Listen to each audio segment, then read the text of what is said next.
The importance of style. What is most exceptional, not what is most usual, has often the greatest claim on our interest. The style of a group is a construction that enables us to interpret the change in the musical language.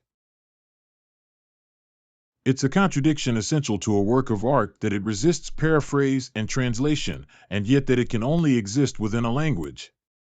The idea of the style of a group is a compromise that avoids this impossible fragmentation.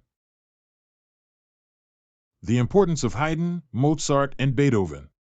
Haydn, Mozart, and Beethoven revolutionized the classical style. Their work represented a synthesis of the artistic possibilities of the age. They purified the irrelevant residue of past traditions. Haydn and Mozart's work cannot be understood against the background of their contemporaries. Their music represents the principles inherent in their work.